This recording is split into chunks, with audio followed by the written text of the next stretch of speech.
Hi dear friends and subscribers, welcome to the Cricket Happening Show today. In this part of the Cricket Happening Show, we are going to look at an exciting match that happened today. This is the first time such an exciting match happened, and it was pretty fitting because yesterday, as you know, two matches were washed out. So today the crowds who had actually gathered at the stadium really got their value for money. This was played at the Punjab Cricket Association Stadium, Mohali in Chandigarh, where the pitch was a very fast pitch. It was really aiding the pace bowlers, and the pace bowlers were the ones who actually held sway. And this was a match between Titans and Brisbane Heat, which went all the way down to the wire when 10 runs were required of the final over, which was bowled by Merchant Longe of the Titans. And even though it was a very low scoring match where Titans made 123 all out batting first, they managed to actually bowl out the Brisbane Heat of Australia for 119 to win the match by 4 runs. But as I said, it was an exciting match which went down to the wire. The last over was bowled by Merchant Longe, and in that last one was an eventful over in which only 6 runs were given, with Merchant Longe picking up a wicket and then aided by 2 runouts because of the pressure that mounted on the Brisbane Heat. Titans actually won the game, and as I said, this was the most exciting match till date in the Champions League 2013. And right now we have a match which is going on. I'll try to give a cricket update on that. Right now I do see Trinidad and Tobago are facing against Sunrisers Hyderabad, and Trinidad and Tobago were the ones who lost the toss and were put into bat by the Sunrisers Hyderabad. And Trinidad and Tobago, according to me, are still doing well. They're 63 for 2 right now. Darren Bravo is looking into his element. 32 not out of 25 balls with 3 fours and 1 6. Jason Mohammed is not out on 7 of as many balls with 1 4. So we'll come to that later.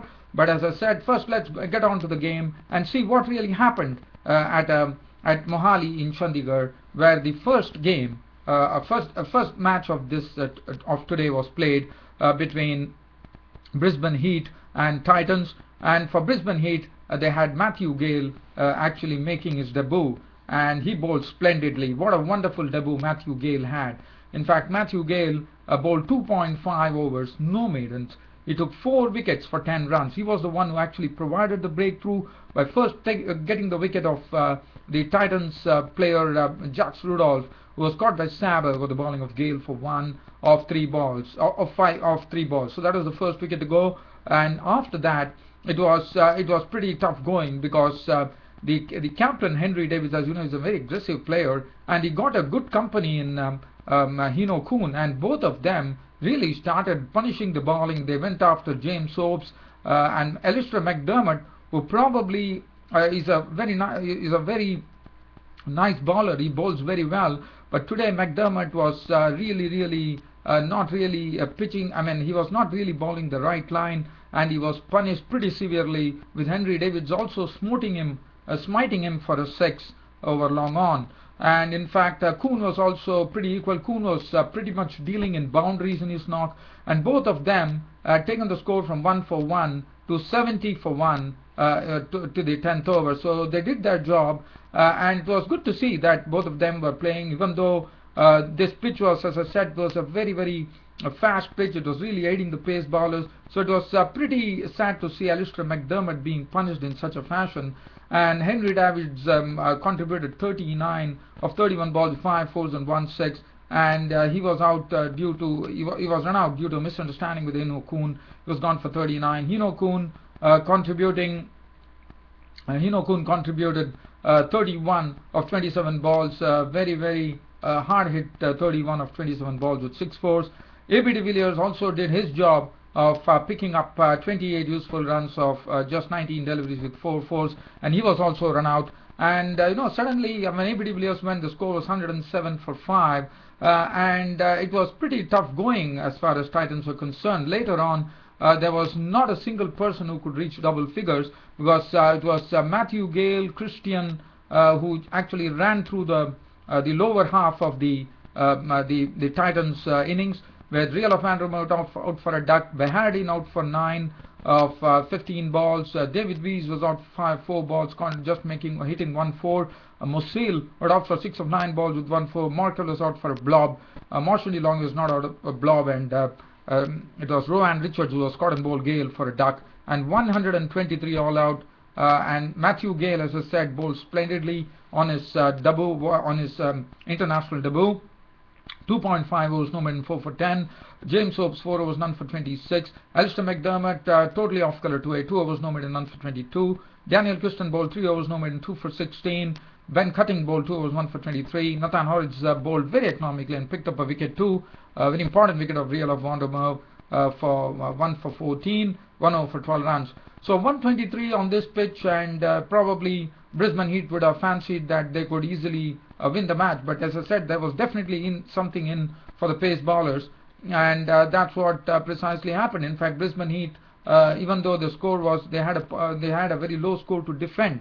The Brisbane Heat, even though they were chasing a low score, well, they were all out for 119. The story goes like this. It all started with Ben Cutting actually giving them the breakthrough when he had Joe Burns, first to go for a duck, as he actually cut into the hands of De Longe, and he was bowled. Richards was the one. It was Rowan Richards who actually provided the breakthrough. So he was gone for a duck. After that, the next wicket to go was Peter Forrest, who was sent to the pavilion by De Longe with bowling with lots of pace. He got him caught behind by Bahadin for 8, and Ben Cutting was also scalped by Kuhn this time, of the bowling of De Longe for duck, and the score read 24 for 3. And then it was James Hopes and Christian in the middle, and James Hopes and Christian slowly started. Basically, they had to really repair the damage. And looking at the score, that the score to chase was only 123. James Hopes and Daniel Christian, what they did is they took their time at the crease, not really worrying about the overs, and only proceeding to just get some runs, just nudging the runs and nurdling the runs, and that's what they were precisely doing. It was good bowling from Marchand De Longe, was bowling very well. And then after that, once the score reached 68, Christian was the first to go. Richards brought on to his second spell, struck by clean bowling Christian for 21, and thus breaking the partnership. 21 of 24 balls, Christian was gone, and that made the score 68 for 4. After that, James Hopes was in the company of Lynn, who contributed 14 of 17 balls with 1-4, and Hopes also. And after that, Real of Vandermeer picked up the wicket of James Hopes for 37 of 44 balls with 4 fours.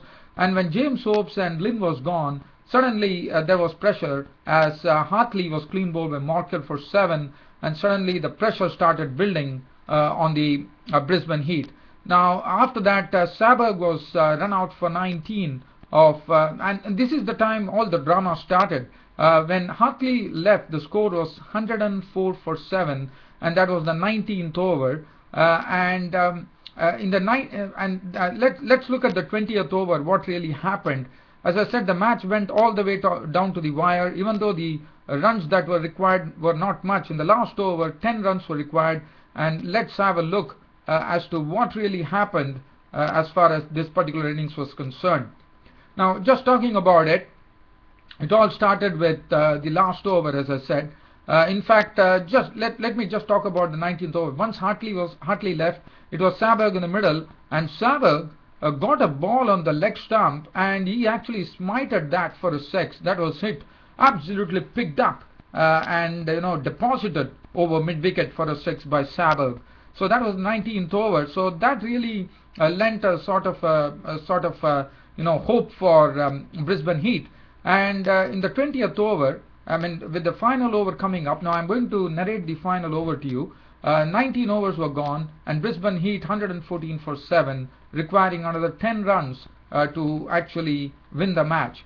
And let's look at what happened in those 6 balls which was bowled by Marchand De Longe, which really got this match down to the wire. And that was the ball, as Saberg, as I said, he had hit a 6 in the 19th over, and he was on strike to De Longe. De Longe's first ball itself was a wicket. As what happened was, it was not a good ball from De Longe. Actually, he bowled a full toss on the middle stump, and actually Saberg flicked it and went for a single. And what happened was, the throw from the deep, Real of Vandermeer was the person who actually threw the ball. and it was found that Saberg was caught off ground and he was run out for 19.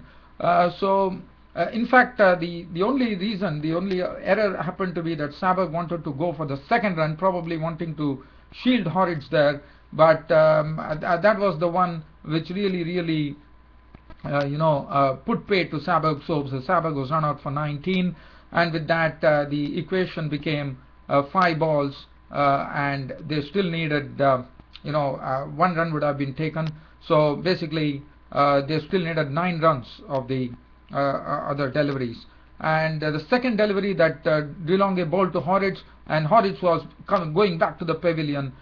In fact, Horwitz got a ball. It was a short delivery, and there was another wicket. Once again, this is the wicket which is not from the bowler. It was a run out. Once again, there was a run out. This time Gale was shot. Matthew Gale was at the other end, and Horwitz was actually trying to put it over the keeper, and he tried to go for a single, but Matthew Gale was short of his ground, and he was declared out, run out for 1, and that left Alistair McDermott coming to the crease, and the pressure started really building on them, as still they required around 8 runs still required. In fact, they required 9 runs of the next ball, and they couldn't do that, because what happened was the third delivery that De Longe bowled to Alistair McDermott, they went on for a leg by, and then Horwitz was on strike. Horwitz did the same, got another leg by, and got McDermott on to strike, and the fifth delivery, so the equation right now was 6 runs were required, and McDermott managed to get 2 runs by putting the ball through square leg, so that made the score 4 runs to win, and that was the final ball to be bowled. So that was very interesting. As I said, this was the final ball which was being bowled by Marchand de Longe, and Alistair McDermott was on strike. And but de Longe, what he did is, even though it was a tail-ender delivery, because it was a full-length delivery, it was very well thought out by Marchand de Longe. He actually pitched in a full-length delivery, and de Longe had nothing else but to really have a wild swing at it, and that was all over. The ball had gone and hit the stumps. It was all over. It was the Titans who had actually won the match by beating the Brisbane Heat by 4 runs in the first match, and de Longe was the hero in that particular match. So as I said, this was the first match which went all the way down to the wire, and the pace bowler Marchand de Longe was named man of the match. The bowling figures: Wondemar 1 for 20, Morkel 1 for 26, Rowan Richards 2 for 20, Divis 1 for 34, but Marchand de Longe with his splendid figures of 3 for 13, taking his team to victory, even though aided by 2 run-outs in the final over. Now that is the first match. Now let's go in for the update here. As I said, right now we have a game which is going on between Trinidad and Tobago and Sunrisers Hyderabad. Sunrisers Hyderabad won the toss. Shikhar Dhawan, the captain, and put the Trinidad and Tobago innings into bat, and Trinidad and Tobago was hit with an early wicket as Dale Steyn actually had Lendl Simmons caught behind for a duck. So that was a big blow, and after that there was a brief little partnership which added runs pretty quickly, one reckons, because the way they batted, they added 48 runs. This was a pair of Lewis and Bravo, and Bravo is playing very well. He was pretty severe, or anything short or wide, and used to take full toll of it. Ishan Sharma was sent for scurrying for safety, because in the sense he was hit for a lot of runs, but then Ishan Sharma managed to, in the same over where actually Darren Bravo had actually creamed 2 boundaries of the bowling of Ishan Sharma's very poor deliveries. Lewis' wicket was gone, as Lewis was caught by Patel of the bowling of Ishan Sharma. It was a good delivery from Ishan Sharma which left him, and Lewis was gone, caught behind by Parthiv Patel for 22 of 14 balls with 4 fours. He was very aggressive in his knock, but right now the score stands at 73 for 2. We are in the 11th over. Darren Bravo is looking very good, not out on 31 balls with 3 fours and 1 6.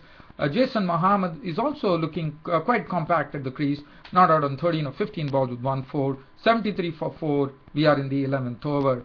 The bowling figures: Dale Steyn, even though he was costly, he gave the breakthrough, and that too with the very first ball he bowled of the innings. to take Lendl Simmons' wicket. 2 overs no more than 1 for 18. Ishan Sharma has been a bit off. He has not been really bowling on the right lines. 3 overs no more than 1 for 24. Vihari 1 over for 8 runs. Pereira today playing in this game, 2 overs none for 11. Amit Mishra 2 overs none for 12. And Darren Sammy is currently bowling, and is bowling very nicely. In fact, he has bowled 4 balls and he has not conceded just 1 run so far, and he's absolutely on the money. And Darren Sammy is a very, very economical bowler, and that's what he's precisely doing. And we are waiting for the 5th delivery to be bowled by Darren Sammy. So as soon as this over is gone, I'll be ending my cricket show today, as we are waiting for Darren Sammy to hold in the 5th delivery, and Jason Mohammed will be on strike. So we are still waiting for Darren Sammy to go back on the top of his bowling mark and hurl in the delivery to Jason Mohammed.